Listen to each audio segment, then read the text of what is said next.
Hello everyone. मैंने इस video में सीपीसी के कुछ इम्पॉर्टेंट प्रोविजंस को मार्क किया है जो कि प्रीलिम्स के पॉइंट ऑफ व्यू से आपको स्किप नहीं करना चाहिए। जैसे कि हरियाणा जुडिशरी का प्रीलिम्स 3 मार्च को लाइनअप है। सिमिलरली झारखंड का प्रीलिम्स भी 10 मार्च को होने वाला है। टेंटेटिव डेट्स आ चुकी हैं।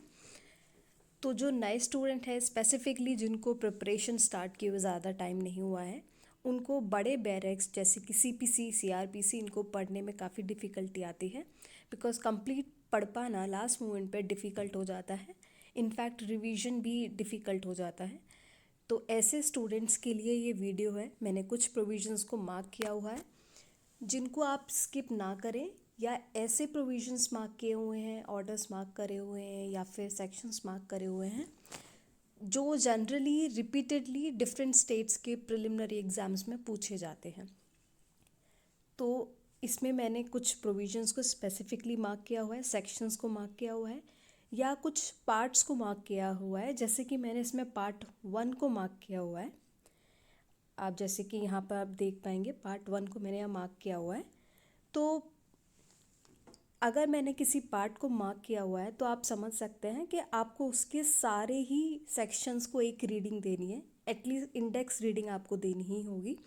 और कुछ प्रोविजंस हैं जैसे कि आप अगर 24 सेक्शंस को देखें तो 24 में जैसे मैंने हाई कोर्ट मेंशन किया हुआ है, ये आपके सिर्फ एग्जाम्पल के लिए है।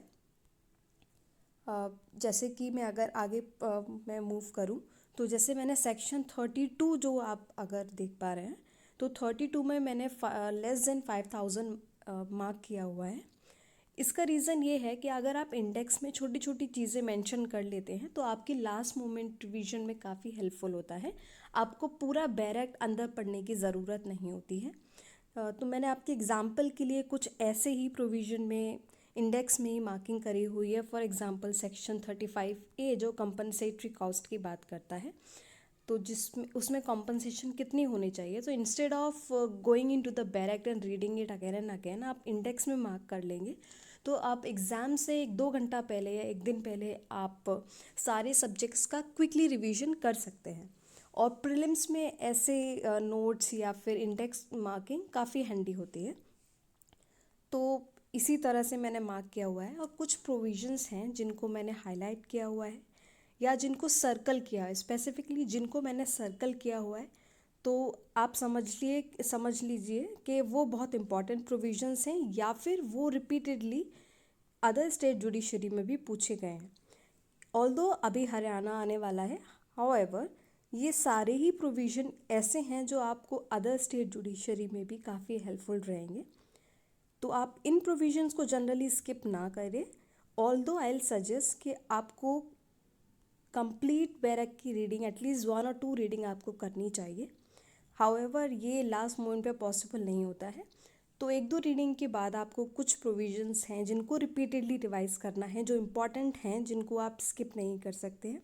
जैसे कि मैंने इसमें सीपीसी में मार्क किए हुए हैं। फॉर एग्जांपल सेक्शन 96 मैंने इसको सर्कल किया हुआ है। दैट मीन्स ये काफ़ी इम्पॉर्टेंट है और ये बार बार पूछा जाता है आपको। ऑल्दो 96 अगर मैंने सर्कल किया हुआ है तो 96 का नंबर भी पता होना चाहिए।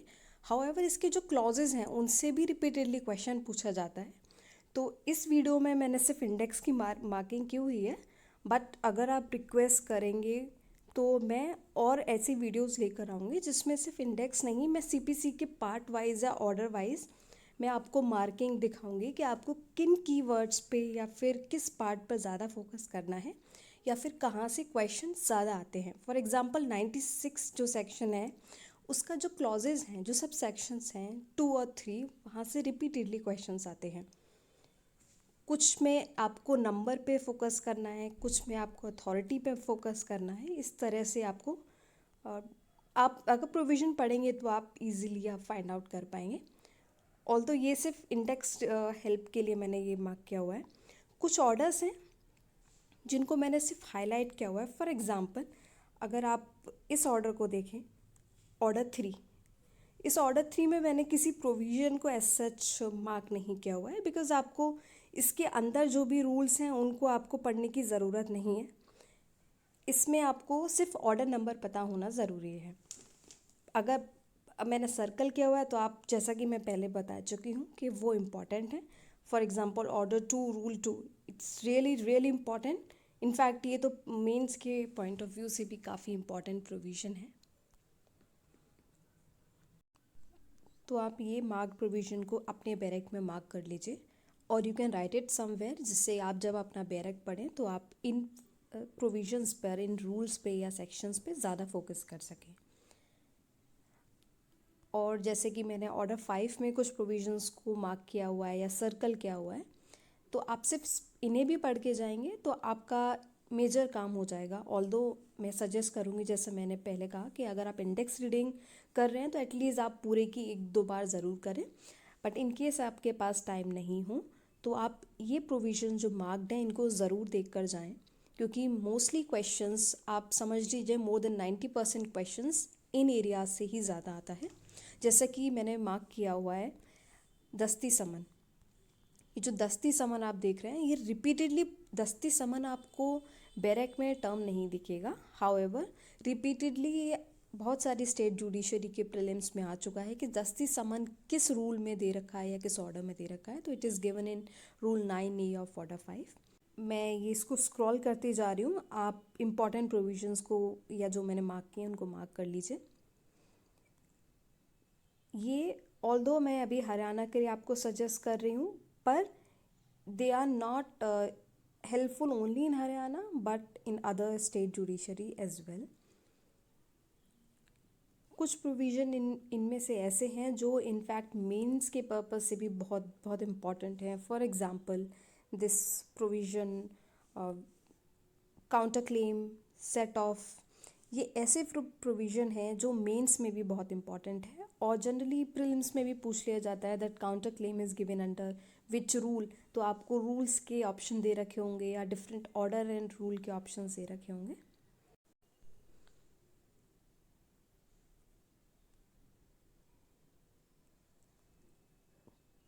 कुछ रूल्स में मैंने स्पेसिफिकली लिख रखा है, जैसे कि यहाँ मैंने 10 डेज लिख रखा है। तो यहाँ पर आप अपने इंडेक्स में भी इस तरह से कर सकते हैं जब आप इन प्रोविज़न को, क्योंकि आपको सिर्फ बैरक रीडिंग से ही सफिशेंट नहीं होगा पढ़ना, आपको अंदर भी इनमें से मोर देन 50% जो मैंने मार्क कर रखे हैं रूल्स आपको अंदर भी पढ़ने पड़ेंगे।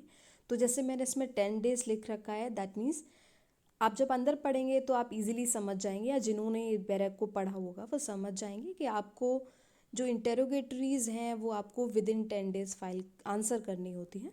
तो इसलिए मैंने इसको 10 डेज लिख रखा है, जिससे आपके क्विक रिवीजन के लिए आप इजीली आप समझ जाएंगे कि आपने यहाँ क्यों मेंशन कर रखा है।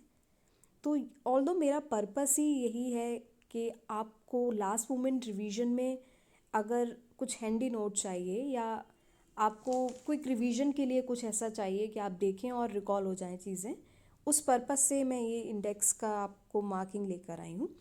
और आप कहीं और नोट्स अपने बनाएं, उससे बेस्ट रहता है आप अपने इंडेक्स में ही मार्क कर लें। तो आप इसे या तो पॉज करके इस वीडियो को या अदरवाइज़ आप मार्क कर सकते हैं। मैं जल्दी जल्दी स्क्रॉल कर लेती हूँ जिससे कि ये वीडियो ज़्यादा लंबा ना हो।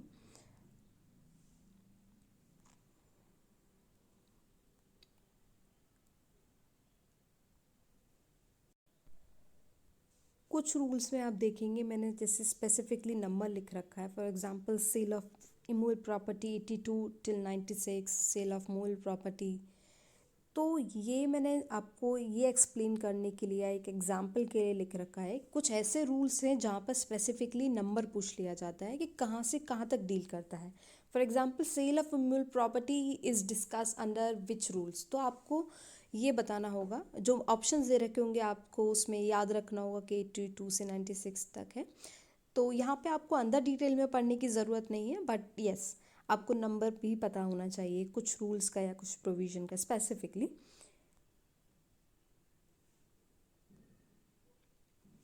आपको इसमें से कुछ रूल्स को डिटेल में अंदर पढ़ना होगा, जैसे कि जो रूल 9 है ऑफ ऑर्डर 22, इसको आपको अंदर भी पढ़ना होगा। एक लिमिटेशन पीरियड इसमें दे रखा है, आप चाहें तो अपने कन्वीनियंट के लिए इजी रिवीजन के लिए आप अपने इंडेक्स में यहीं पर मेंशन कर लीजिएगा, जिससे मैंने आपको ऊपर एग्जांपल दिए थे किस तरह से आप लिख सकते हैं। कुछ ऑर्डर्स हैं जैसे कि ऑर्डर 25, तो यहाँ पर आपको अंदर पढ़ने की ज़रूरत नहीं है, बट आपको ये पता होना चाहिए अगर वो पूछ लेते हैं that security for cost is given under which order. Similarly जो कमीशन का ऑर्डर है, दिस ऑर्डर 26, वहाँ पर जनरली ये क्वेश्चन आता है that commission can be issued और can not be issued in which of the following, और वहाँ पे ऑप्शन दे रखे होते हैं जैसे कि लोकल इन्वेस्टिगेशन, देन यहाँ अगर आप देख पा रहे हैं scientific investigation, this local investigation to adjust account.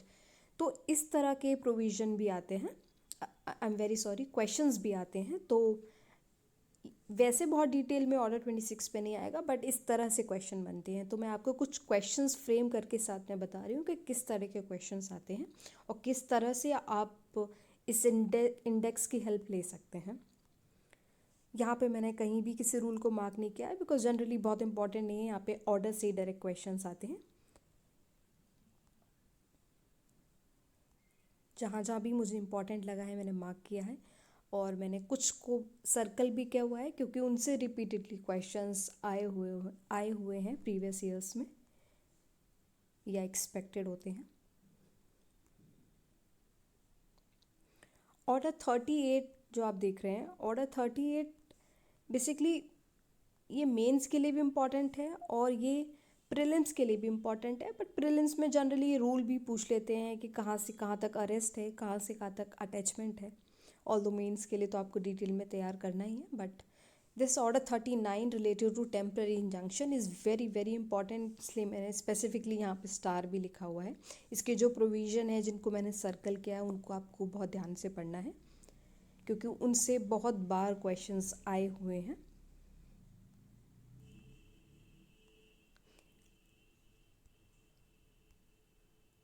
Order this 43 that is appeals from order. तो जो रूल 1 मैंने मार्क किया हुआ है, ये आपको सिर्फ इंडेक्स से यहाँ देखने से काम नहीं चलेगा बिकॉज इसमें बहुत सारे ऐसे ऑर्डर हैं जो अपीलेबल हैं। तो ऑप्शन इस तरह से आते हैं, क्वेश्चन आता है that which order is not appealable और विच ऑर्डर इज़ अपीलेबल। तो आपको वो जो क्लॉजेज हैं इस रूल के अंदर वो आपको पढ़ने पड़ेंगे, या मैं कहूँ सब रूल जो हैं वो आपको पढ़ने पड़ेंगे। आपको एक रीडिंग उनकी देनी होगी कि कौन कौन से ऑर्डर्स उसमें कवर हैं जो कि अपीलेबल हैं। And that's it, we are done. Thank you so much. और अगर आप इस तरह का कंटेंट और चाहते हैं और इफ़ यू वांट कि मैं अंदर डिटेल में सिर्फ इंडेक्स नहीं, अंदर प्रोविजंस को भी हाईलाइट या मार्क करते हुए की एन इम्पॉर्टेंट पार्ट, अगर आप चाहेंगे then I will bring video on such content also. So thank you so much.